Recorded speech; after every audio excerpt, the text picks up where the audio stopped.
On this edition of In the Life, survival of the fittest. Looking at the big. Bears are snuggly. Bold. Meant to be interpreted every generation, so we're the new generation. And threatening. This moral decay weakens our resistance. All this and Harvey on this month's In the Life. Who needs them? In the Life is funded in part by the H. Van Ameringen Foundation.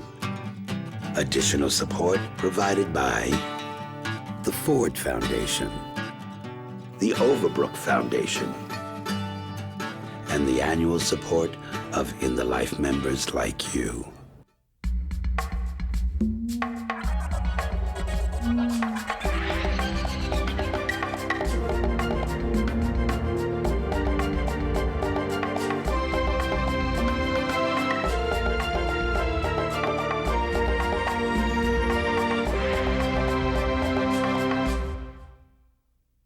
Welcome to In the Life. I'm Billy Porter. Tonight, we'll look at part of what makes gays and lesbians dynamic.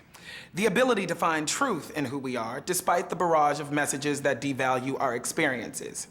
It is in this strength that we find the essence of our community. So, without further ado, In the Life goes searching for survival of the fittest.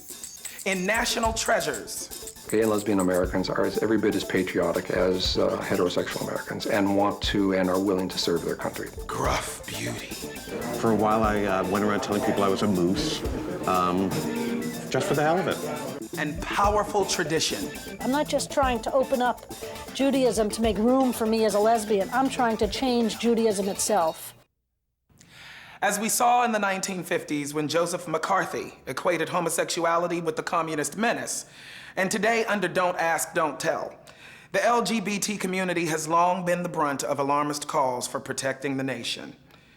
In Level Pink, In the Life looks at how homophobia undermines national security and threatens that which is truly American. There's a sad theme in American history of conflating national security enemies with sexual deviance. They constantly portray abnormal sexual behavior as being normal. This moral decay weakens our resistance to the onslaught of the communist masters of deceit. In World War II, gays and lesbians were fired because they were imagined to be mentally ill. Then, in the McCarthy era, gays and lesbians were fired because they were imagined to pose a security risk. Then, in the 60s, the proponents of discrimination said gays and lesbians were more prone to alcoholism. Now, the military says that gays and lesbians pose a threat to unit cohesion, and that rationale, just like the other rationales, is not based on evidence. The reason the military keeps coming up with different rationales is because they can't admit the real rationale for the policy is homophobia. It was assumed that you can't have homosexuals. It would degrade military readiness and compromise the privacy of straight members. The law was written that prohibited somebody from admitting that they're gay so that the people who hate them so much won't be upset. Retired Rear Admiral Alan Steinman is the highest-ranking military person to come out to date. For those 25 years or so that I was on active duty, I couldn't share my life with a loved one. I couldn't have a family. I couldn't do all those things that heterosexual Americans take for granted. I had to basically stay in the closet. I actually went back in the closet to go into the military. I understood Don't Ask, Don't Tell to mean that, literally, they can't ask you, you don't tell, and you're fine. It's obviously wrong. In the last 2 years, the Washington Post just reported that the military has fired 37 translators. Many of those translators were Arabic, Farsi, and Korean speakers. Those are the three languages identified as the axis of evil by the Bush administration. I was studying Korean. I was studying Arabic. Alistair did a lot better in class than I did, but I was still in the top 15% of my class. He was about to leave to go to his next training station. We just kind of thought, well, we just had this big inspection. There's not going to be any threat of anybody going through our rooms tonight.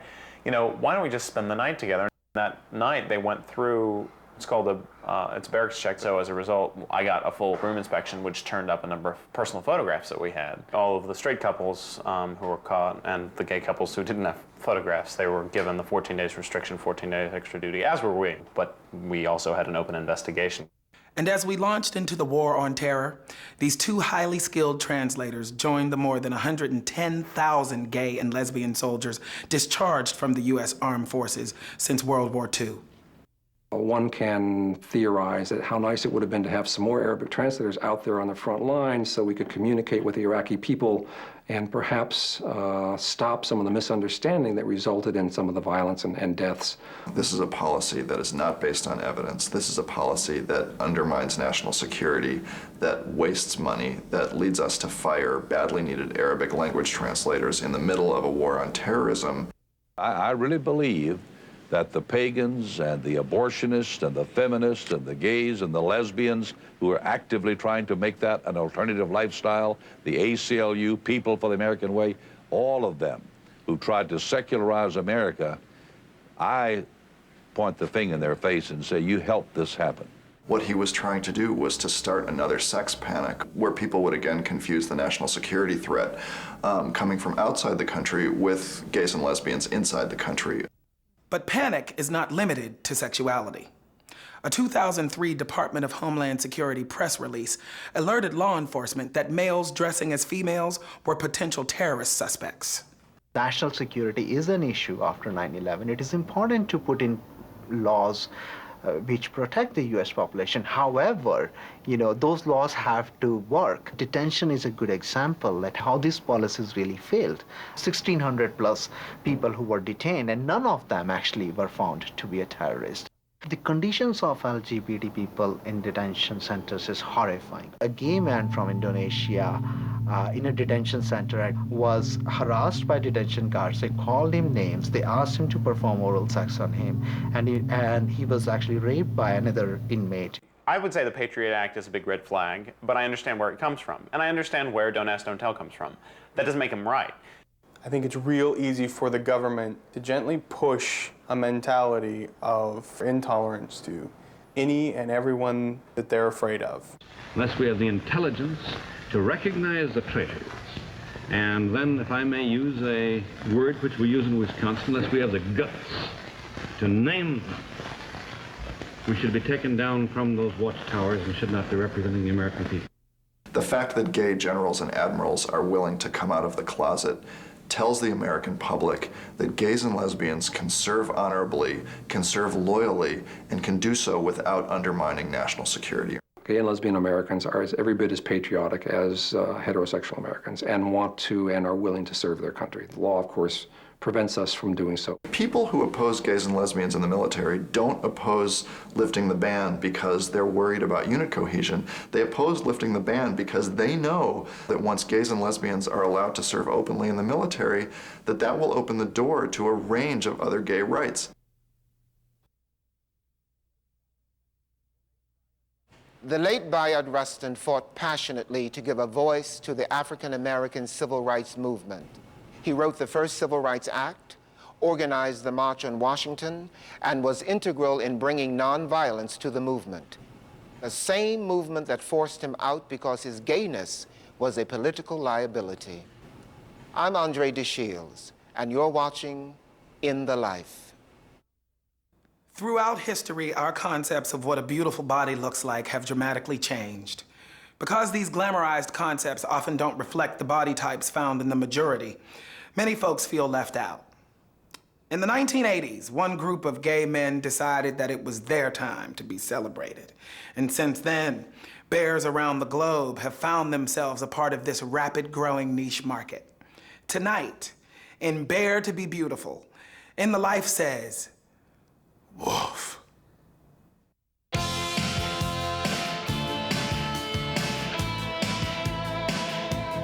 In San Francisco in the mid-'80s, after the epidemic hit, these guys were kind of responding or reacting to a number of things. Gaining some extra weight, not being, totally gym-toned, became eroticized as healthy. There was also a very different kind of phenomenon where men were looking for ways to reconnect. All of our friends had died or moved out of town, and said, you know, we've got to start going out. And I walked into the Lone Star, and it was a eureka moment. There were guys that had beards and were bears, looked like me. Physically, they didn't fit the mold, that they did tend to, you know, be singled out or feel separated out because of their physical appearance. Yeah, I think the whole bear movement started, you know, because we needed an alternative to what we were seeing in the magazines and everything. Everyone is not like that, and you know, everyone has their certain definition of what they think is beautiful. If you're wise, exercise all the fat off. Take it off, over here, over there. When you're seen anywhere with your hat off, wear a Marcel wave in your hair. Keep young and beautiful. It's your duty to be beautiful. That's right, girls. Keep young and beautiful if you want to be loved. Being a bear is about, you know, being inclusive. So we're trying to bring as many people from the fringe as possible. If you don't feel like you belong to the Chelsea Muscle crowd, you don't belong to any of these other like predefined areas in the gay community, you belong to the bears then. I love bears. The whole community. It's comfortable. So there's this whole kind of philosophy of bears are about not having attitude. Bears are just kind of laid back, easygoing. Well, yeah, you know, bears are snuggly. And not afraid to be affectionate. Bears like to have fun. The reason the club exists is in order to create as many of these opportunities as possible for bears to get together and congregate. We love, love, love to have parties. Raise your hand if you want to play. It's a fun, social event. It's different than the bars. That's my hair. And the purpose of the game is to get from one end to the other while being blindfolded by correctly answering multiple guess questions. A, play party. B, non-denominational worship service. C, dim sum gobble. D, big whoopee bear in room 832. C. We call them the get to know your neighbor games. You know, it seems no pun is too painful. There's a dizzying amount of bear-related puns that I've encountered and used through the years. One cannot have a cultural identity or community identity without having one's own lingo, and there is a very elaborate bear language or bear slang. Husbear is like husband. My husbear is back there, looking back there somewhere. Yeah, husbears has been a very popular term, and my response was, but my partner, he really loves the term. Woof like woof or woof like, oh? That means you think someone's hot.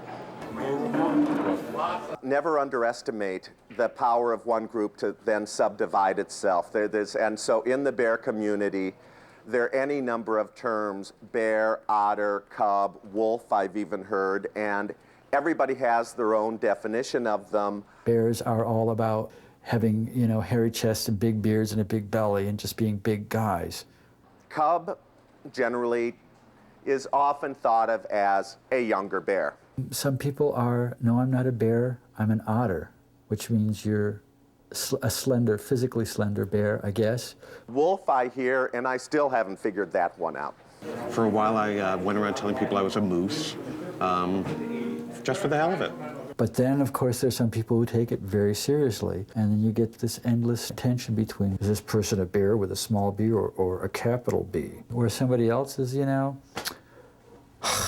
girlfriend, get over it. It's just, it's a joke. We'll get people of all sizes and shapes.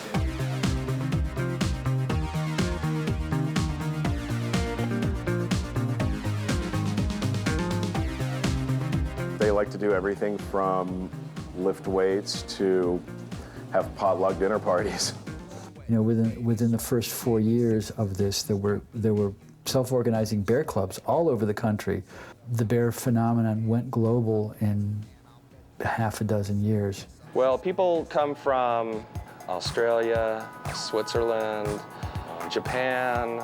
Kind of parallel to the circuit party scene is a kind of a bear circuit as well, that people travel from place to place and country to country. These are large gatherings of bears in the hundreds to thousands. You find up to 1,000 people potentially attend these.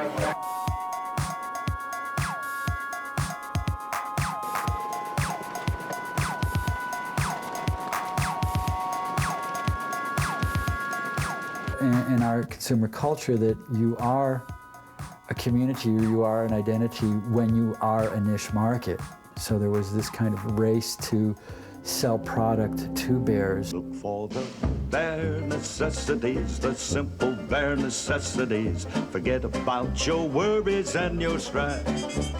I mean bare. And I've noticed it's cropping up more and more in mass media. Hey, Waylon. Who's the bear? Oh, is that the Mr. Burns you're always talking about? No, he's nobody. Shut up, Stuart. Nice to meet you, Stuart. The media tells us this is what a man is supposed to be, and these are the people who get rewarded in our society. And what is all of that about? There are some people that they need a little bit of extra help sometimes in finding themselves and becoming part of the community.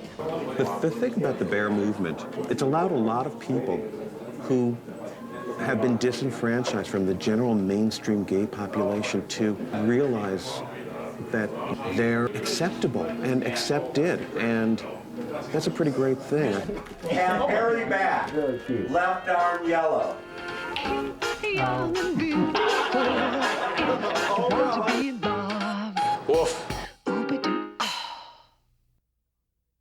Despite the common misconception that religion and homosexuality don't mix, many LGBT people credit their faith for their survival. For two women, Judaism has provided a haven and a vehicle for change. The phrase tikkun olam is usually translated as repairing the world. And as you'll see, that's exactly what Rabbis Sharon Kleinbaum and Dawn Rose are trying to do. I had my bat mitzvah in a conservative Jewish synagogue at a time when girls didn't have bat mitzvahs in synagogues like boys had bar mitzvahs. Of course, women have always played significant roles in Judaism, but not as official spiritual leaders with the title of rabbi. Rabbi Sharon Kleinbaum is the senior rabbi at Congregation Bet Simchat Torah, or CBST. Founded 30 years ago, CBST is the world's largest LGBT synagogue with over 800 members. I was just looking for a place to belong as a Jew. I was near Bethune Street, and I decided to go in and dig up the rabbi. I didn't have to dig her up. She was sitting there working. I never met a female rabbi before. Jerry Fair is a member of our congregation, and we think she is the oldest living Jewish lesbian. It's a mezuzah.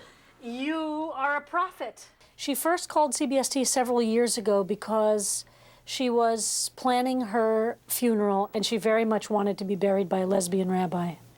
Many years ago, a lesbian woman in the group that I was traveling around with died of cancer.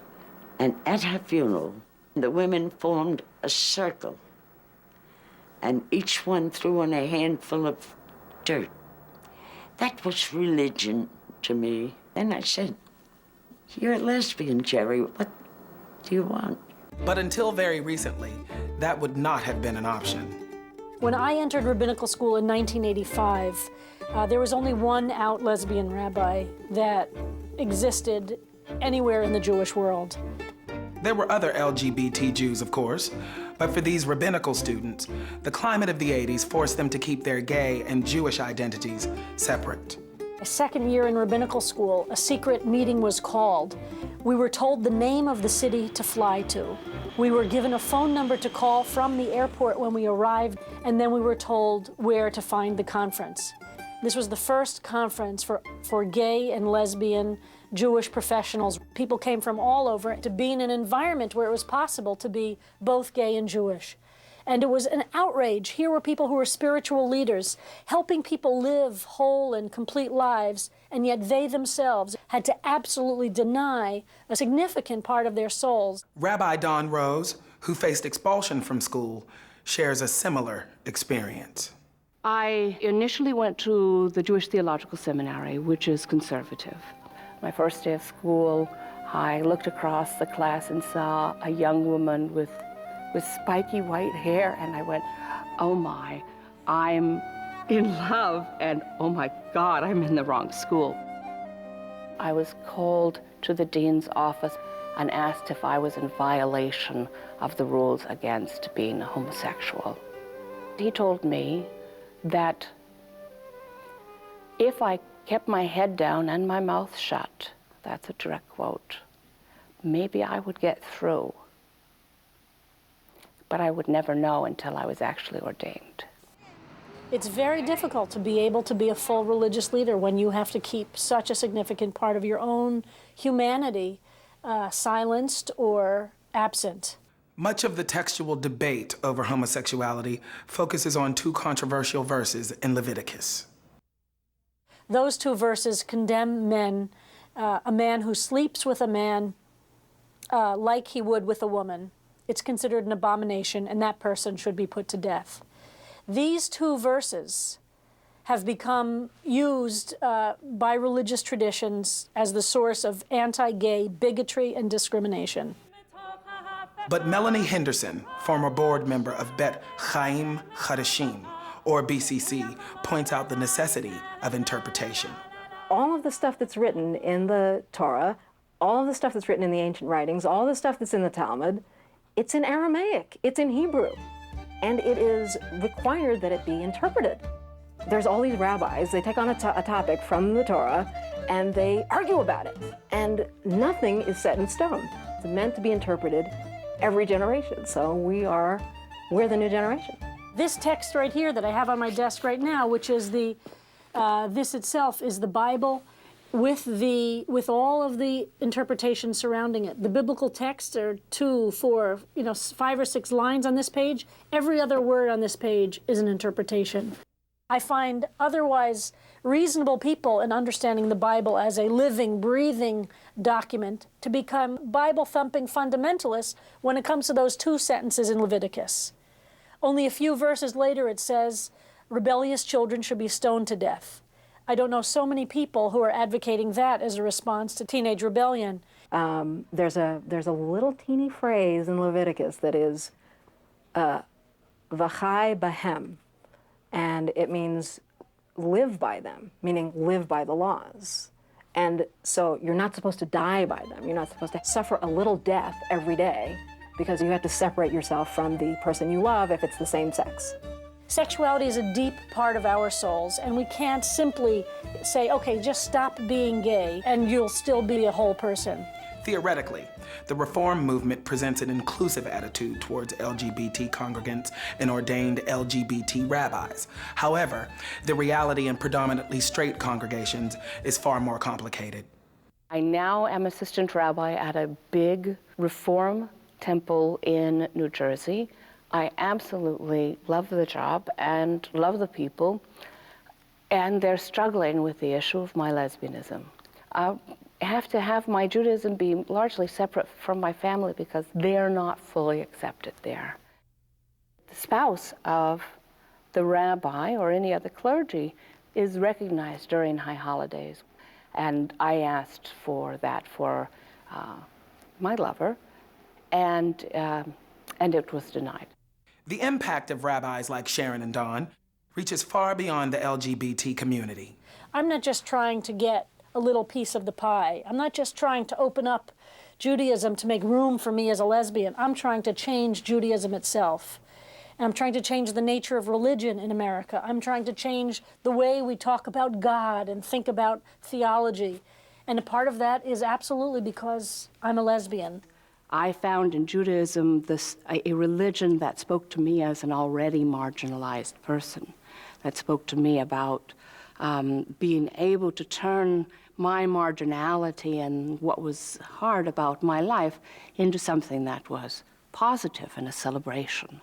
I think the queer sensibility is what is going to help save contemporary American religion, in particular Judaism. That people who are so-called the outsiders are really full of the deepest truths that society is desperately in need of. And I think this is a great gift that we have to offer. Rabbi Kleinbaum and Rabbi Rose remain in their respective positions and active in the fight against homophobia. As I moved forward in my writing life, I also moved forward in my personal life, and I felt a need to tell stories that mattered more and more to me. One of the things that I found in coming out, and I did so late in life, is the realization of how much of my life I lived, or how much I lived from fear. And that in coming out, the fear was gone. I don't have to be afraid in terms of what I put out there in the paper, because I'm no longer afraid if someone says, well, what does that mean? To say, well, I'll tell you what it means. And that's cool. Words have extraordinary power. When skillfully woven, words can challenge us, move us, and for one woman, define a revolution. Lisa Moore has dedicated herself to giving life to the words that have largely been absent in our history, the stories of lesbians of color. In this next segment, Moore recounts her journey in becoming a one-woman press. I would call my approach grassroots. I would also call my approach DIY, do-it-yourself. DC-based Lisa Moore helms Redbone Press, one of the only Black lesbian publishing houses around. Lisa's passion is connecting people with information. So, when she recognized the limited number of books available to young Black lesbians, Redbone Press was born. It was like 1995 that a friend of my younger sister, she had come out to herself, but she didn't know anybody else. So she came and she's seeing all the books on my bookshelf, and she says, do you have anything about Black lesbians? And I thought, well, I've got Homegirls. And she said, oh, I've seen that. And then I'm looking and I'm thinking, okay, there's got to be a book of like coming out stories for Black lesbians. But I discovered that there was none, so I kind of put it in my head that, well, I could at least put them together and shop it around. And what ended up happening was that I published the book myself. 1997 yielded Redbone's first effort. The anthology, Does Your Mama Know?, was a 2-time Lambda Literary Award winner. There are 49 stories by 41 writers, and they basically are poems, letters, essays, and they are the stories of people coming out to neighbors, mothers, friends, sisters, lovers, and, you know, people being okay with that. The title, Does Your Mama Know?, is very germane to what the book is about. I mean, if your mama knows, everything's okay. I had women who were grandmothers that said, where was this book when I was coming out? You know, I got married, had kids, divorced my husband. I've got grandkids, and I wish that this book was there. I've had women come up to me in the past year and say, I love your book, I just got it last week. You know, it helped me come out to my mom. You know, and I'm just happy to have been able to help facilitate that. And Bull Jean love her.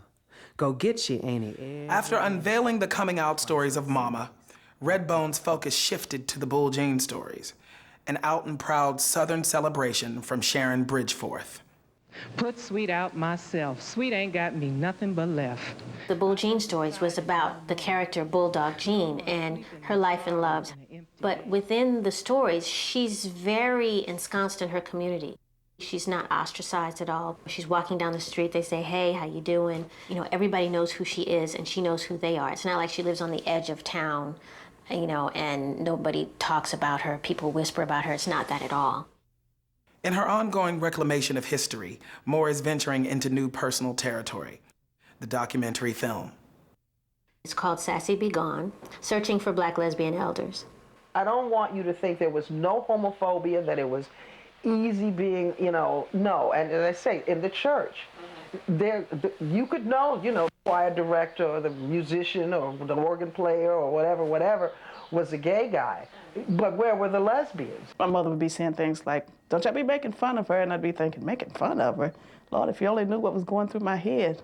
I want to run out there and hold her hand and walk up the street with her.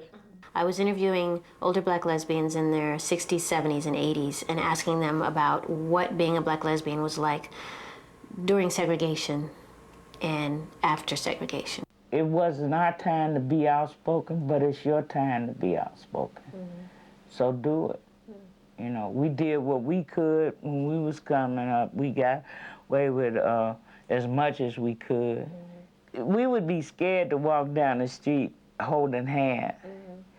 But, you know, I see it all the time. People really, really respond to it, especially young people, because they want to know what it's going to be like being old. They don't know that there's people that have lived through some things that they could tell them about. Inundated with questions from fellow writers looking to publish, Moore and her colleagues organized Fire and Ink, a writers' conference that aimed to provide support to LGBT writers of color. We had people that wanted to publish. We had self-publishers there. We had performance artists there. We had poets there.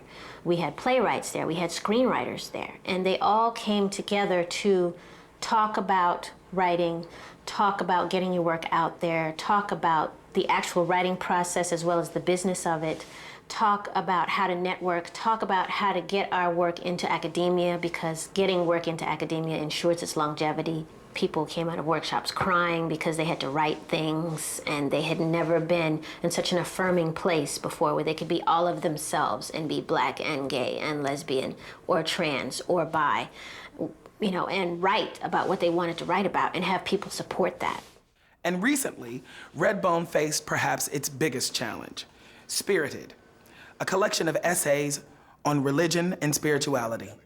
We met with Moore as she wrapped up editing the anthology. And there's so many Black, gay, and lesbian people that go to church week after week and have it pounded into their heads that the Bible hates this, the Bible says, the Bible says. If you come out as a gay or lesbian person in a Black community, you risk being ostracized from that community. And if community is what gives you strength and you risk being shut out, a lot of gay and lesbian people will just not come out. And it's just kind of blowing my mind in the past few days of editing this book that, oh my God, you know, I am a one woman in a one-bedroom apartment taking on the Black church. I think that the work that I do connects people with information that is so necessary. It's necessary for people's survival, if you will, for them to know that it's okay to be all of who they are. Since this interview, Lisa Moore and Redbone Press have published 5 books. Additionally, Fire and Ink continues to provide a place for Black gay writers to embrace all of who they are. In 1981, 3 years before she retired from professional tennis, Billie Jean King's coming out cost her more than $1.5 million in endorsements. In 1999, rising tennis star Amélie Mauresmo of France came out of the closet to the international press upon defeating #1 ranked Lindsay Davenport at the Australian Open. She experienced neither public fallout nor any loss of endorsements from her sponsors. As Bob Dylan said, the times they are a-changing. I'm Alan Cumming and you're watching In the Life. In 1994, Keith Lewis, president of the LA-based modeling firm The Morgan Agency, received a request. A client was looking for an HIV-positive model to appear in an ad for Advera, a supplemental drug developed specifically for those with HIV. Lewis held a casting call to find any models willing to go public with their HIV status. Those who answered the call surprised Lewis in number, and as you'll see here in Body Positive, raised the question, what does the face of AIDS look like?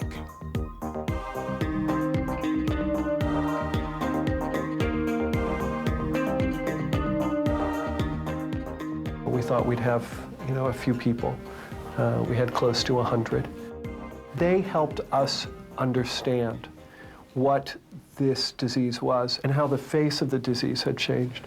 Out of that first casting call, Lewis found Chris Craze, and the first ad with an openly HIV-positive model hit the newsstands. There was criticism that there was an ad that was out there, and there was a hunky guy in this ad that obviously was not HIV positive. Chris was hurt, and he was shocked. He penned this letter to a newspaper in San Francisco explaining that he was indeed HIV positive, and this was something that he would use.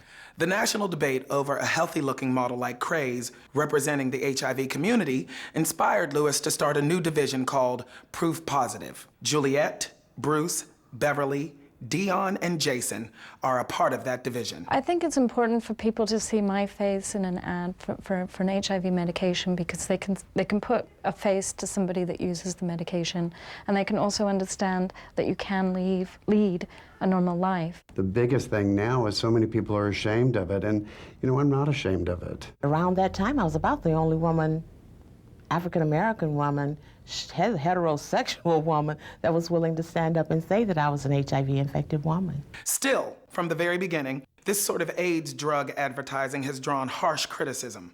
Mark Milano is an AIDS educator and member of ACT UP. I think, frankly, these are advertising people who know that if you want to market a product, you put a cute, attractive person in the ad, and that's how you market your product. And that it's giving particularly young gay men the impression that AIDS is over, that it's controllable, and that it's not that scary to get HIV. The power of advertising to create imagery around any kind of product, any kind of population is very strong. Howard Buford is the founder and CEO of Prime Access, a marketing and advertising firm that targets marginalized populations. Many people have forgotten just how absolutely devastating AIDS was in the very beginning, and of course it still is, but not to the mortality rate that we were seeing then. You know, early on, one of the first images put out by Benetton, it was a very sick, almost Christ-like figure of suffering. A lot of people hated that ad and thought it was very exploitative. Ann Northrup is a member of the New York City chapter of ACT UP. At that point in the epidemic, we needed to see the reality of people dying, human beings putting a face on it. In 1997, the FDA began to allow pharmaceutical companies to advertise directly to consumers. This decision roughly coincided with the marketing of protease inhibitors, a new class of drugs. The FDA's decision set off a flood of advertising, and the new ads raised new questions. This Crixivan ad was one of the earliest and most controversial. It really gave the impression that having HIV was just about taking some pills, and then you would look fabulous and be fabulous. Presenting these drugs as simple, easy to take, side effect-free medications is very misleading. Jason Jasnose appeared in the Crixivan ad. I was taking Crixivan at the time, so, I am an outdoors person. There was nothing untrue about that particular ad. When someone looks at the ads and says that these individuals are too glossy, they're too healthy looking, I almost become angry because the people that we work with in this division are HIV positive. They are indeed part of this disease. I think these campaigns are not inappropriate in showing people that there is hope. Now, at the same time, a lot of it is unrealistic. For people who are living with HIV, it hurts. It hurts to look at somebody who is suffering. And so to have an advertisement that shows suffering and shows pain, it's like, what's the message there? Another ad campaign that drew criticism was this Life Goes On campaign for Sestiva. Proof positive models Dion and Bruce both appeared in those ads. The FDA pinpointed that ad saying that we, the models, looked too healthy. Okay, that's almost like saying that somebody might look too white to be Latino. So what is it? How am I supposed to look? I mean, we work hard. Those of us, some of us who are HIV infected, we work very hard to be healthy and to look good and to keep ourselves together. I mean, sometimes it's not like that. Sometimes we do get sick. But those of us who manage to stay healthy, it's been through medication or not to take medication. Some of us are just naturally healthy.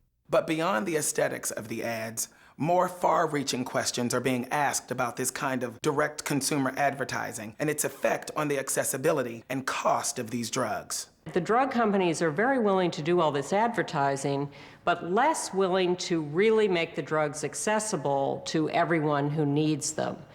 We are seeing this currently in international issues around the world where millions and millions of people are dying for lack of access to these drugs. But even in this country, it's been a terrible problem with people unable to afford the drugs and with government programs designed to help running out of money to this day. The companies are spending far more money on marketing than they do on research. They claim they have to charge these really high prices for these drugs because they need the money for more research, but much more of the money is going into marketing. So we really question if it's wise to spend all this money on these ads, and they also raise the price of the drugs. The expense of the advertising for HIV medications I believe, in my experience, has very little to do with the cost of the medications. There's been almost no HIV advertising in the television arena. The production budgets there are much higher than they are for print. So if you look at HIV advertising, it's been unusually efficient as far as the costs of the advertising itself. Pharmaceutical companies also have the highest profit margin of any industry in the world. Advertising is certainly a significant expense and a significant part of their cost. But just the profit margins they take is an unconscionable part of their cost. We think a decision to use a drug is a decision between a patient and the doctor. They need to look at the drugs, to look at the data, to make a decision what drug is appropriate and to take that drug. We say, cut the advertising, cut the price of the drugs. You know, people can make these decisions for themselves without ads. We have had reports from people who, in focus groups, say, I didn't have a doctor. They typically go to the emergency room for their medical care, where they have actually torn the advertising out of a magazine, shown up at the emergency room and said, can this help me? People still don't know enough about how treatment works, and this is a downside of the advertising, because all it says essentially is take drugs. If you have HIV, take drugs. When in fact, what we have said as activists for 15 years now is delay treatment, wait until you really need it, because the drugs can have bad side effects, can hurt you. We still don't know enough about them. We still don't have the right perfect drugs, so you need to use them sparingly and as little as possible rather than as much as possible. Ironically, it's the revenue generated by these ads that promotes access to information on a broader scale. Many publications rely on these ads for their funding, and that includes PAWS, HIV+, ANU. So I think actually many of those companies might fold if the drug company ads dried up. I think that advertising is one way of getting word out to a lot of people. It should not be the only channel. Well, maybe the interesting thing about having an industry of AIDS ads is that there is a market. You know, there wouldn't be those ads if they didn't think they could make money. So in some ways that's a good thing, because the minute the possibility of a market disappears, so will the research. According to Keith Lewis, the Morgan Agency continues to expand, with many of the models featured in this segment still actively working. Sadly, Bruce Warley passed away. A grim reminder that despite the medication and treatment available for positive people, HIV/AIDS remains a deadly disease. We found that 4 out of 5 LGBT high school students have never seen a positive portrayal of a gay person in their curriculum at any point in their school life. That's particularly unfortunate because the students who had seen positive portrayals were 27% more likely to say they felt like they belonged at school. When young people see themselves reflected in the curriculum, reflected in the books in the library, they feel much more like they belong at school, they stay in school, and they get an education. Though sexuality and gender are quite different things, one caste of people in India live at the intersection. Hijras, who are neither male nor female, were once a revered class of spiritual beings, serving as court eunuchs for the ruling class. The British Empire's colonization of India has exported negative attitudes and imposed Western beliefs on this once sacred group. In tonight's Reel to Reel, filmmakers Alexandra Shiva and Sean McDonald take us into the world of Bombay Eunuch.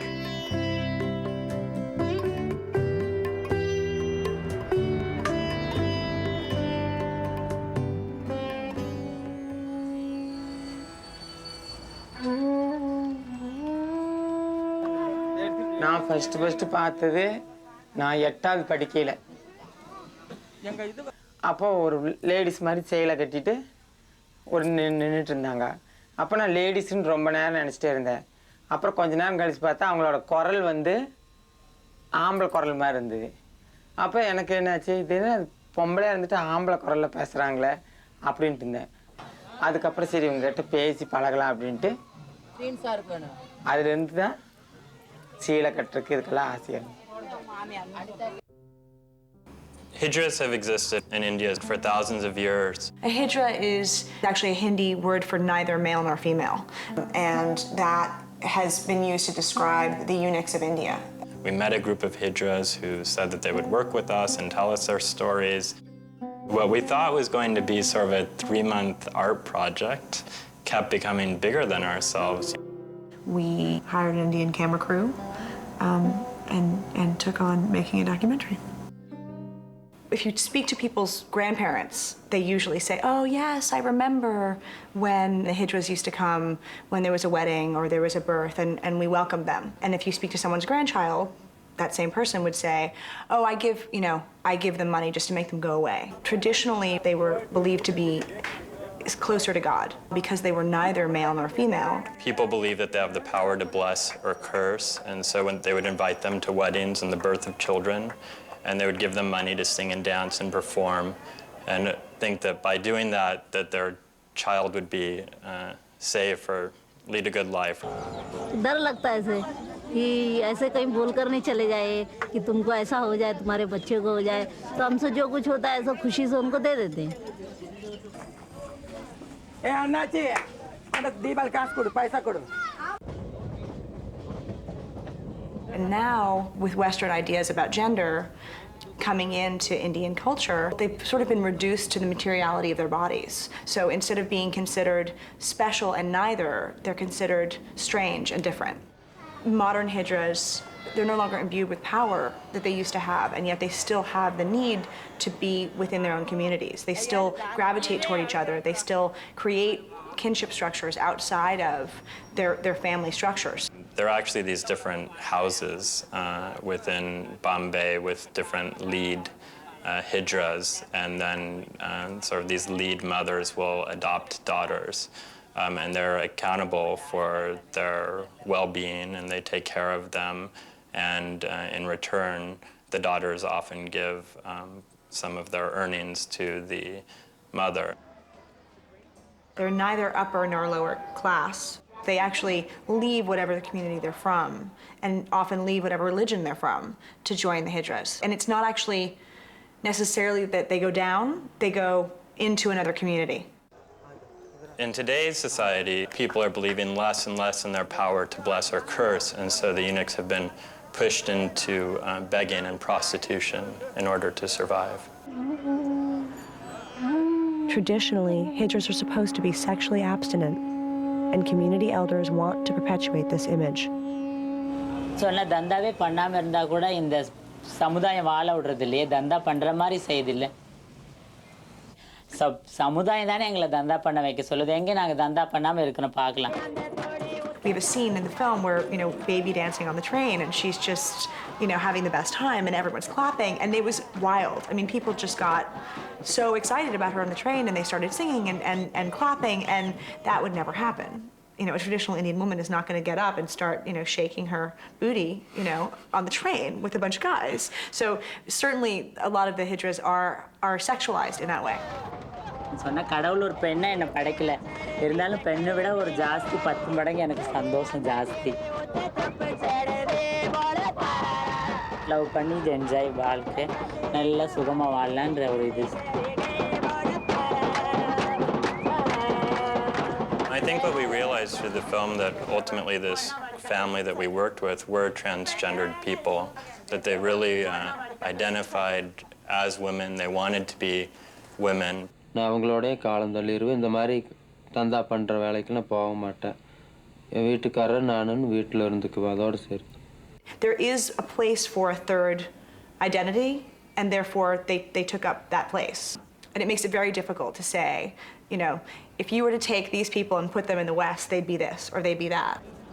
I think in India, it's assumed that each person, each individual has to live out their duty to the best of their abilities. That's dharma, your dharma.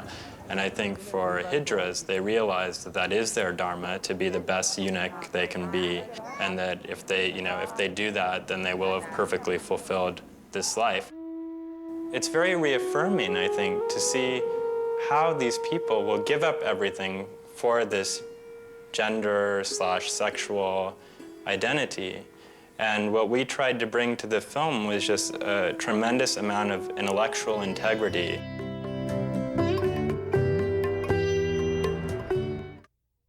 And finally tonight, 4-time Tony Award winner Harvey Fierstein goes home.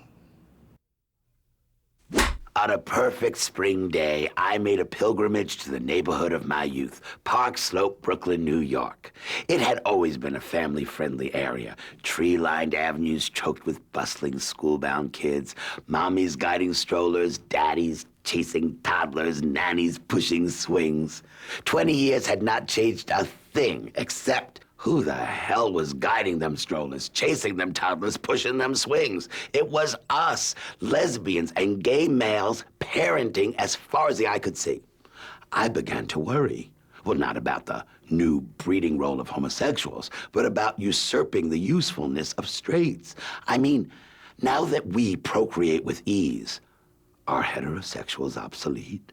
Years ago, sociobiologist Edward O. Wilson put forth his theory that homosexuals are absolutely necessary for the survival of the species. He held that if homosexuality were not, it surely would have been bred out millions of years ago via natural selection. So why are we here? We are the teachers who can stay late after school to aid slower students. We're the maiden aunts and bachelor uncles who provide financial cushioning in case of emergencies. We are, in his view, the worker bees of humanity. In a more recent book, The Soul Beneath the Skin, David Nimmons holds that we are a superior society altogether. We are, he asserts, the social and moral leaders of humanity. Using the AIDS crisis as backdrop, he sets out to illustrate that we are more nurturing, altruistic, nonviolent, and even in the face of death, fun-loving. Gays and lesbians are more open-minded and more available for intimate relationships, not only with partners, but also with family and friends. Our volunteerism alone elevates us high above straight society. W has no need to beg us to do our part. There is certainly no argument against our claim as artistic and cultural leaders of humanity. Without us, heterosexual wardrobes would break down into two major categories: fig leaves and grape leaves. All anyone needs to is take a look at the art, architecture, and home furnishing trends from the mid-'80s through the late '90s. You will find evidenced a vast black hole of invention.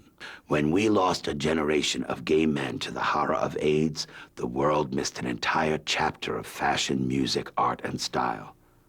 Oh, you don't believe me? Get out your back issues of Vogue, Architectural Digest, and Rolling Stone. So, given our place as the innovators, protectors, teachers, and keepers of peace, what role do heterosexuals play in society beyond warriors and tractor pull drivers? Procreators? Us too. So, if that's all they have to offer, who needs them? Keeping straight people around just to breed is like keeping that old office clunker that prints those curly faxes. I mean, why bother when you can get a machine that is a printer, plain paper, fax, scanner, and answering machine all in one beautiful package? Heterosexuals, nothing but one-trick ponies. I'm telling you, friends, heterosexuals are a thing of the past, like Britney Spears, Andrew Lloyd Webber, and Ron Reagan Jr. So again, I ask you, do we need them? Of course we do. They're our kids. Besides, if there were no heterosexuals, who would play us on TV? I'm Billy Porter, and from all of us at In the Life, thanks for watching, and we'll see you next month.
Life is funded in part by the H. Van Ameringen Foundation.